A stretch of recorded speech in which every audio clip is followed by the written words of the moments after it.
The story is titled When the Stars Forget to Shine. It was the kind of night that made silence feel heavier than usual. The rain whispered against the glass pans of the old train station, and the flickering light above gave the place an air warmth, like a play suspended between goodbyes and beginning. Nora had missed the 7:45 train, not by much, maybe 2 minutes, but it felt like a sign. Her suitcase sat beside her like an unwanted memory, and her eyes swollen from tears watched the airdrops race down the windows. That was when she sat down next to her. "You don't look like someone who misses train often," she said softly. She didn't turn. "And you don't look like someone who talks to strangers." He chuckled. "I am not. Just figured anyone who stares at train that hard must be trying to forget something." She finally looked at him. Dark hair, warm eyes. He smiled and didn't ask for anything. His name, she would later learn, was Caleb. They didn't catch the next train. Instead, they talked about books and music, fears and favorite memories, about the pain Nora didn't know how to name, and the dream Caleb once gave up on. Hours passed like minutes, and somehow the night grew gentle. "I was supposed to leave today," Nora confessed. Caleb leaned back. "And yet you're still here?" "I don't know why." He didn't say anything for a while. Then he looked at her with eyes that saw too much. "Maybe the place you were running to isn't ready for you yet. Or maybe someone is here." They exchanged numbers that night. Not because they planned to fall in love, but because something about the connection felt unfinished. Love didn't announce itself with fireworks.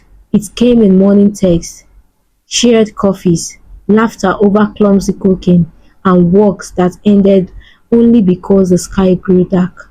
Nora was healing, slowly, carefully, from a relationship that had broken more than just her heart. Caleb never asked for details. He just stayed, present and patient. He taught her how to trust again, not with big declarations, but with small consistencies.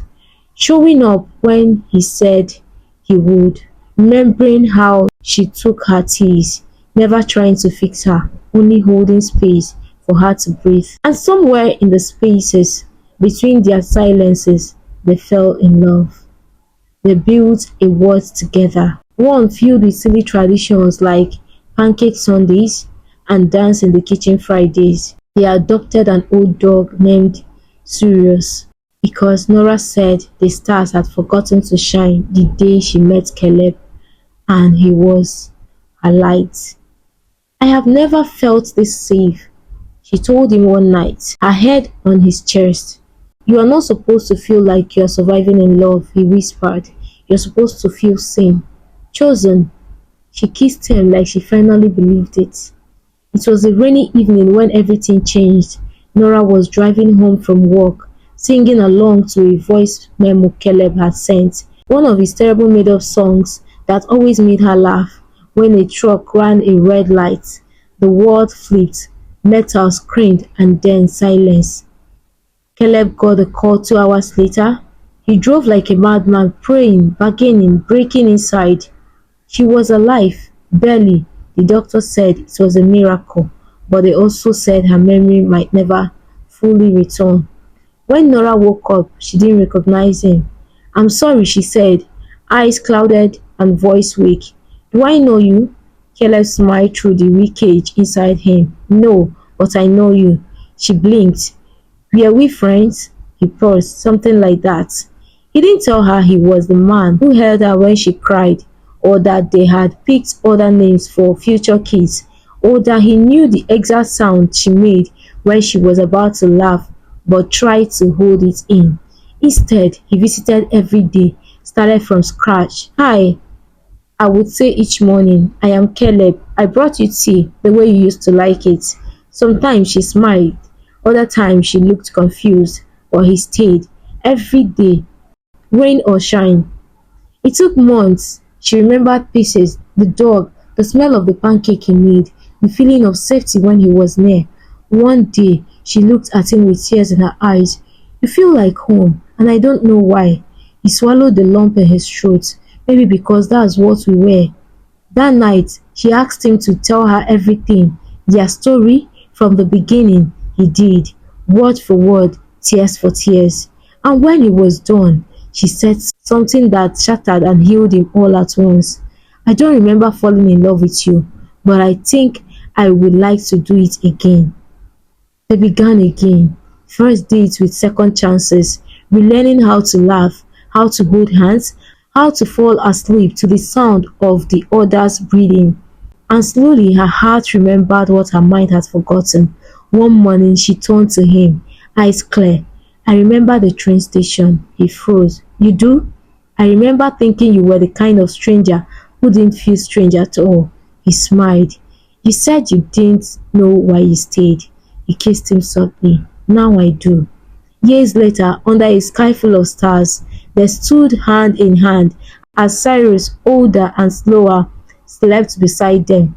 You once said the stars has forgotten to shine, Caleb whispered. They didn't forget, Nora replied. They were just waiting for us to look up. He slipped a ring on her finger. And as the stars bore witness, she said yes, for the first time and all over again. The wedding wasn't grand.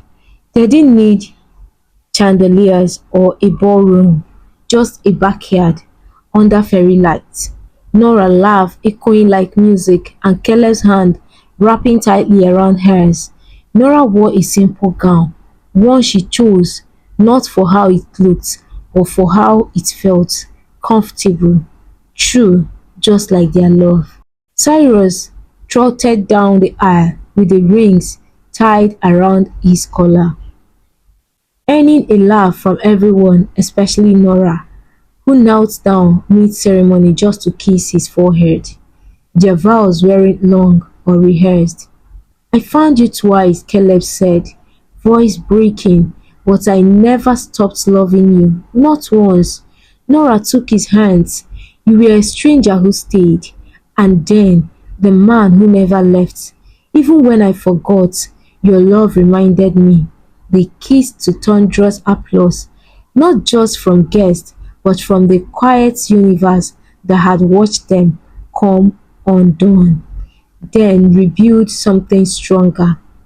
And that night, they didn't dance to a DJ, they danced barefoot on the grass with Caleb humming the same off-key song he used to sing in his voice notes. It wasn't perfect, it was better. Years passed. Cyrus passed gently in his sleep one winter evening.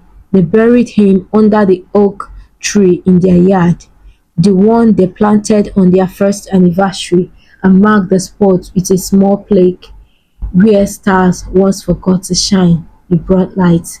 They grieved together, quietly, tenderly.